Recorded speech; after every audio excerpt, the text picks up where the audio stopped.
교재 46페이지를 제가 읽겠습니다. 62편의 시인은 오직 하나님만이 나의 반석이시고 구원이심을 고백하며 잠잠히 그분만 바랄 것을 선포합니다. 백성들을 향하여 허무한 인생 가운데 사람이나 재물을 의지하지 말고 권능과 인자하심이 주께 있음을 믿고 끝까지 주님을 신뢰하라고 선포합니다. 63편의 시인은 고독하고 힘든 상황에서 주를 갈망하며 주의 인자하심이 생명보다 나음을 고백합니다. 주의 도우심을 구하며 주의 날개 아래서 즐거워하며 비방하는 자들을 물리치실 주님을 찬양합니다. 오늘도 하루의 첫 시간 주님 전에 나온 모든 성도들 가운데 예수 그리스도의 평강이 늘 함께 하시기를 주님의 이름으로 축복합니다. 오늘 우리가 함께 읽은 시편 62편과 63편의 말씀은 다윗의 시입니다. 우리 같이 62편 1절 말씀을 다시 한번 같이 읽어보겠습니다. 1절입니다. 시작. 나의 영혼이 잠잠히 하나님만 바라며 나의 구원이 그에게서 나오는도다. 아멘. 우리가 잘 알고 있는 복음성가 중에서 나의 영혼이라는 찬양이 있습니다. 여러분 잘 아시죠? 어떻게 부르죠? 나의 영혼이 잠잠히 하나님만 바라며.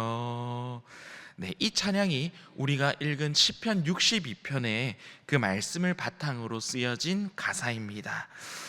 잘 보시면 1절과 2절의 내용 그리고 또 5절과 6절의 내용이 거의 유사하게 반복되어져 나오는 것을 볼 수가 있습니다.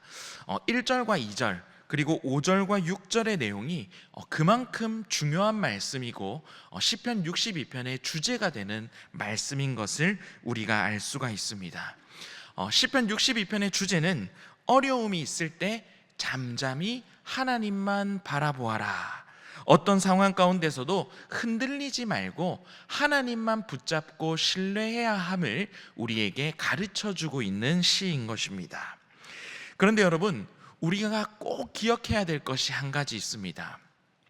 시편 62편은 잠잠히 하나님만 바라보겠다라고 하는 고백인데, 정작 시편 62편의 이 시인이 처해져 있는 그 상황은 도저히 잠잠할 수 없는 상황과 환경 가운데 있다라는 것입니다. 우리 같이 3절 말씀, 62편 3절 말씀을 같이 한번 읽도록 하겠습니다. 시작.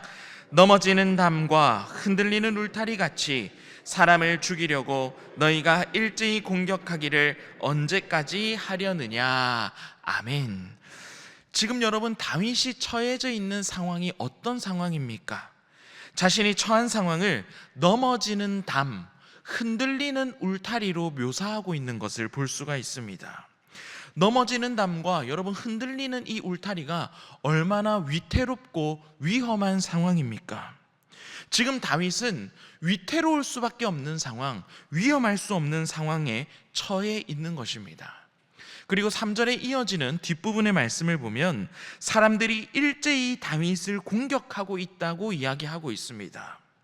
여러 사람들이 작정하고 다윗을 무너뜨리기 위해서 달려들고 있는 상황인 것입니다. 마음이 흔들릴 수밖에 없는, 마음이 불안하고 요동할 수밖에 없는 상황에 다윗이 처해 있는 것입니다. 그런데 이런 상황 가운데 있는 다윗이 우리에게 가르쳐주고 있는 신앙의 자세가 있습니다. 바로 잠잠히 하나님 앞에 서는 자세입니다. 그리고 하나님의 구원을 잠잠히 기다리는 자세입니다. 여기서 잠잠이라는 단어의 뜻을 살펴보면 침묵, 고요함, 조용히 기다림이라는 의미를 가지고 있습니다. 상황이 평안해서 잠잠한 것이 아니라 나를 둘러싸고 있는 환경과 상황은 요동칠 수밖에 없는 상황, 불안할 수밖에 없는 그러한 상황이지만 하나님이 나의 반석이시고 요새이시고 피난처이시라는 것을 그 믿는 믿음 안에서 생기는 고요함과 잠잠함인 것입니다. 잠잠히 침묵하며 고요한 가운데 하나님 앞에 설 수 있는 이 신앙의 자세를 오늘 다윗이 우리에게 가르쳐주고 있는 것입니다. 여러분에게 질문 한 가지만 하도록 하겠습니다. 여러분은 하루의 시간 중에 잠잠히 하나님 앞에 서 있는 시간이 있습니까? 복잡한 생각, 복잡한 마음을 잠시 내려놓고 하나님이 나의 반석이시고 요새이시고 피난처 되심을 잠잠히 묵상하고 하나님만 바라보는 시간이 여러분 하루의 시간 중에 있습니까? 당연히 있습니다. 바로 오늘 이 새벽 기도회의 시간인 것입니다. 해야 할 일들이 밀려오기 이전에 세상이 해야 될 일들과 세상의 여러 가지 이야기들이 우리의 삶 가운데 몰려오기 그 이전에 우리가 고요함 가운데 하나님의 말씀을 묵상하고 하나님이 어떤 분인지 우리가 묵상할 수 있는, 기억할 수 있는 시간이 바로 이 새벽 기도회의 시간인 것입니다. 잠잠히 세상의 일들로 분주해지기 이전에 잠잠히 하나님 앞에 거하며 하나님을 바라보는 시간이 우리에게 꼭 필요한 것입니다. 그리고 여러분, 이것은 새벽 기도의 시간뿐만이 아닙니다. 새벽 기도의 시간뿐만이 아니라 여러분의 삶 속에서도, 여러분의 일상 속에서도 잠잠히 하나님 앞에 머물 수 있는 시간과 장소가 필요합니다. 출근하는 길에 차에서도 좋습니다. 집안의 한 공간과 자리를 마련하는 것도 좋습니다. 하루 중에 잠시 우리가 들고 있는 그 휴대폰을 내려놓고 말씀 앞에 머무는 시간, 조용히 하나님께 집중하는 시간, 하나님이 어떤 분인지 묵상하고 바라보는 시간이 우리의 삶에 반드시 필요하다는 것입니다. 마음이 급하면 급할수록, 우리의 삶이 위태로우면 위태로울수록, 중요한 결정을 앞두고 있는 그 순간일수록 우리의 삶에 꼭 필요한 장소와 시간은 하나님 앞에 잠잠히 머무는 장소와 시간이 필요한 것입니다. 그곳에서 하나님이 어떤 분인지 깊이 묵상하며 하나님만 붙들고 의지할 수 있는 시간이 우리의 삶에 꼭 필요한 것입니다. 첫 번째 기도 제목입니다. 분주한 삶 속에서 잠잠히 주님 앞에 머무르는 거룩한 시간과 자리를 허락해 주소서입니다. 분주한 삶 속에서 잠잠히 주님 앞에 머무는 거룩한 시간과 장소를 허락해 주소서입니다. 큰 문제와 중요한 결정을 앞두면 앞둘수록 우리의 마음은 요동하고 흔들리는 것이 아니라 잠잠히 하나님만 바라보며 하나님을 묵상하는 시간이 우리의 삶에 꼭 필요합니다. 여러분에게도 숙제를 한 가지 드리도록 하겠습니다. 이번 한 주간 여러분의 일상을 살아가시면서 바쁘고 분주하고 마음이 요동될 때 그 시간 모든 것을 내려놓고 잠잠히 하나님을 바라보고 하나님이 내 삶에 어떤 분인지 묵상할 수 있는 시간을 여러분의 삶에 마련해 보시기 바랍니다. 그리고 그 가운데 하나님이 주시는 평안을 경험하게 되시는 여러분이 되시기를 주님의 이름으로 축복합니다. 우리 계속해서 시편 62편 말씀을 살펴볼 텐데요. 시편 62편의 구조를 보면 또 우리가 주목해야 될 한 가지가 있습니다. 바로 시편 62편은 하나님과 사람을 명확하게 대조하면서 우리에게 보여주고 있다라는 것입니다. 하나님이 어떤 분인지를 보여주면서 또 사람은 어떤 존재인지를 우리에게 비교하면서 보여주는데, 시편 62편에서 하나님에 대해서는 뭐라고 말씀하고 있냐면, 하나님은 나의 구원, 나의 반석, 나의 요새로 고백하고 있습니다. 그리고 7절과 8절 말씀에 보면 하나님을 나의 피난처다라고 고백하고 있는 것을 볼 수가 있습니다. 그런데 반대로 하나님과 대조되는 개념으로 사람에 대해서는 뭐라고 표현하고 있냐면, 4절 말씀을 보시면 4절 말씀 가운데에 보면 거짓을 즐겨하니 라고 이렇게 나와 있습니다. 그리고 여러분 9절 말씀 보시기 바랍니다. 9절 말씀은 우리 같이 한번 읽어보겠습니다. 9절입니다. 시작. 아 슬프도다. 사람은 입김이며 인생도 속임수이니 저울에 달면 그들은 입김보다 가벼우리로다. 아멘.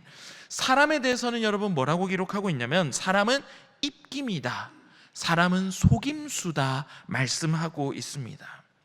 여러분, 입김은 실체가 있는 것처럼 보이지만 금방 사라져버리고 마는 것이 바로 입김입니다. 하나님은 우리의 반석과 구원과 요새이시지만 사람에 대해서는 거짓이고 입김이고 속임수이다 말씀하고 있습니다. 왜 다윗은 시편 62편에서 이렇게 하나님과 사람에 대해서 명확하게 대조하고 있냐면, 우리가 의지해야 할 대상이 사람이 아니라 하나님이심을 우리에게 분명히 가르쳐주기 위해서입니다. 사람은 의지의 대상이 될 수가 없다는 것입니다. 사람은 거짓이고 입김이고 속임수이기 때문에 우리는 사람을 붙잡고 의지하며 살아가야 하는 것이 아니라 오직 우리의 반석과 요새와 피난처 대신 하나님만 붙들고 의지하며 살아가라 다윗은 가르쳐주고 있는 것입니다. 이를 분명히 하고 있는 말씀이 있습니다. 바로 8절 말씀인데요, 우리 8절 말씀 함께 읽어보도록 하겠습니다. 시작. 백성들아, 시시로 그를 의지하고 그의 앞에 마음을 토하라. 하나님은 우리의 피난처시로다. 아멘. 여러분, 여기서 말씀에서 시시로라고 하는 단어가 나와 있는데요, 여기서 이 시시로는 우리가 무언가 필요한 일이 있을 때만 하나님을 의지하라는 것이 아니라 항상 하나님을 의지하라는 의미입니다. 모든 상황 가운데 하나님을 의지하라는 것입니다. 우리의 삶에 큰 고난과 어려움이 있을 때뿐만이 아니라 우리의 삶에 어려움이 없는 그 순간에도 항상 하나님을 의지하며 살아가라. 사람을 붙잡고 의지하는 것이 아니라 하나님을 늘 붙잡고 의지하며 살아가라 다윗이 가르쳐주고 있는 것입니다. 10절 말씀도 여러분 한번 살펴보시기 바랍니다. 10절 말씀의 후반절 부분에 보시면 재물이 늘어도 거기에 마음을 두지 말지어다 말씀하고 있습니다. 사람을 의지해서도 안 되고 재물을 의지해서도 안 된다라는 것입니다. 오직 하나님만 의지하라는 것입니다. 여러분, 우리가 의지해야 할 대상은 오직 하나님이신 줄 믿습니다. 사람은 의지의 대상이 아니라 사람은 사랑의 대상이며 또 하나님만이 우리의 의지의 대상이 되심을 꼭 믿으시기 바랍니다.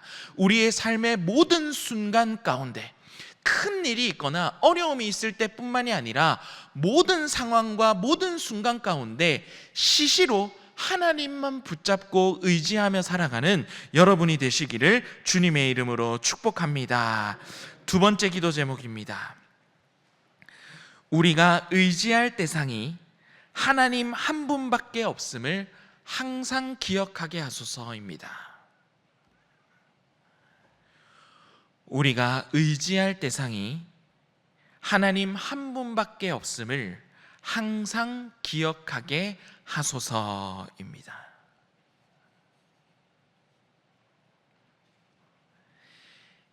계속되는 한 주간의 삶을 살아가실 때 시시로 항상 모든 순간에 하나님만을 의지하며 살아가는 여러분이 되시기를 주님의 이름으로 축복합니다. 우리 계속해서 시편 63편의 말씀을 살펴보겠습니다. 시편 63편에 여러분 표제어를 한번 보시면 표제어에 뭐라고 기록되어 있냐면 다윗의 시 유대 광야에 있을 때라고 기록되어 있습니다. 다윗이 유대 광야에 있을 때 지은 시가 시편 63편인 것입니다.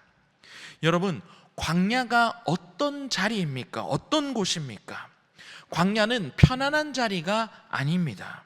마실 물도 없고 쉴 곳도 없고 안전을 보장받기 어려운 장소가 바로 광야입니다.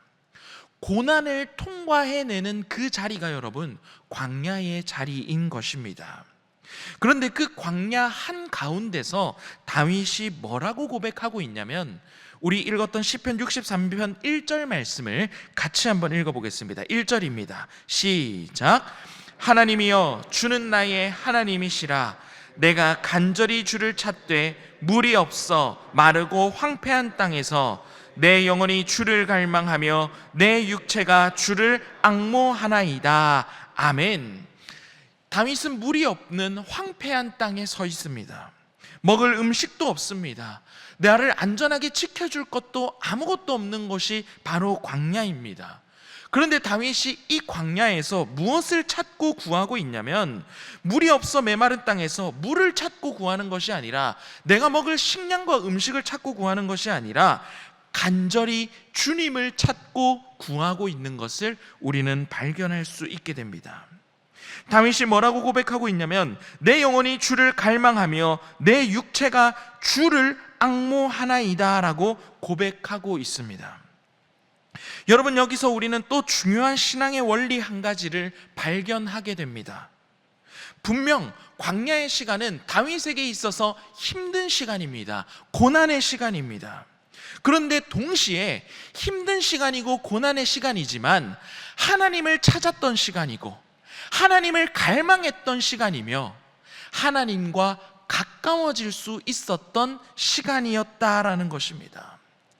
다윗이 그 어떤 장소에서보다 광야에 있을 때, 내 삶이 고난을 통과하는 그 자리에 있을 때 다윗은 그 어떤 시기보다 하나님을 간절히 찾았고 그 하나님을 만났으며 그 하나님과 가까이 교제할 수 있었던 시간이 바로 광야에서의 시간이었다라는 것입니다.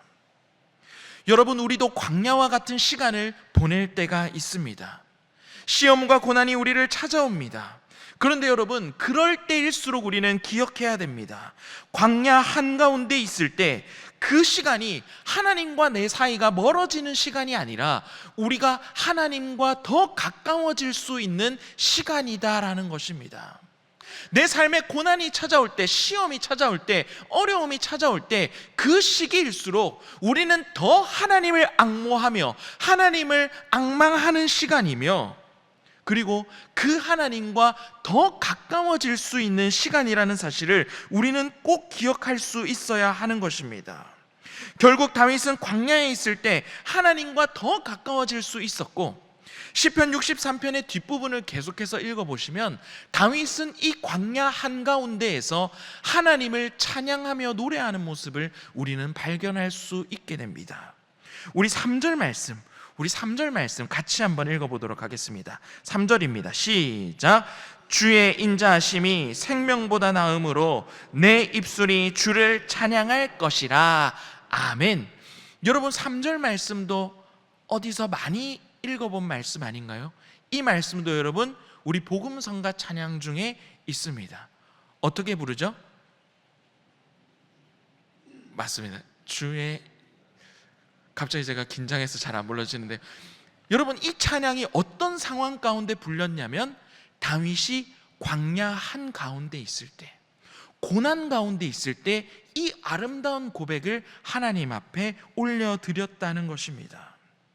여러분의 삶 가운데 시험과 고난이 여러분을 무너뜨리는 시간이 아니라 하나님을 만나게 되고 하나님과 더 가까워지는 시간이 되며 광야에서 부르는 찬양을 회복하는 믿음의 시간이 되기를 주님의 이름으로 축복합니다.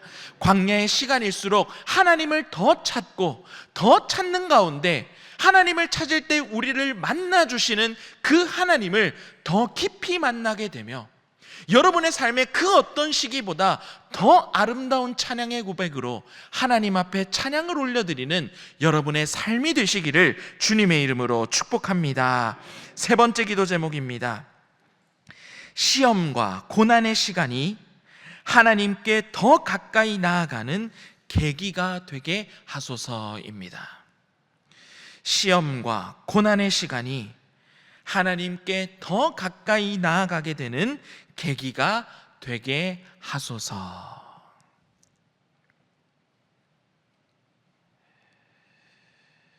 다윗은 황폐한 땅에서 내 영혼이 주를 갈망하며 내 육체가 주를 앙모하나이다 고백하고 있습니다. 시험과 고난을 통과하는 여러분의 삶 가운데도 간절히 하나님을 찾는 가운데 내 삶에 만나주시고 함께하여 주시는 하나님을 더 깊이 만나게 되는 여러분의 삶이 되시기를 주님의 이름으로 축복합니다. 우리 함께 이 세 가지 기도 제목으로 기도하도록 하겠습니다. 분주한 삶 속에서도 잠잠히 하나님 앞에 머무르는 거룩한 시간과 공간이 회복되기를, 그리고 두 번째는 우리가 의지할 대상이 사람과 재물이 아니라 하나님만 의지하며 살아가는 우리의 삶이 되기를. 세 번째 기도 제목은 시험과 고난을 통과해내는 그 시간이 하나님과 멀어지는 시간이 아니라 하나님과 더 가까워지는 시간, 내 삶의 가장 아름다운 고백과 찬양으로 주님 앞에 나아가는 시간이 될 수 있기를. 그리고 안식월을 보내고 계신 위임 목사님을 위해서 또 이 모든 기도 제목을 놓고 우리 이 시간 함께 기도하도록 하겠습니다. 주여 믿습니다. 주여 믿습니다. 주여 믿습니다.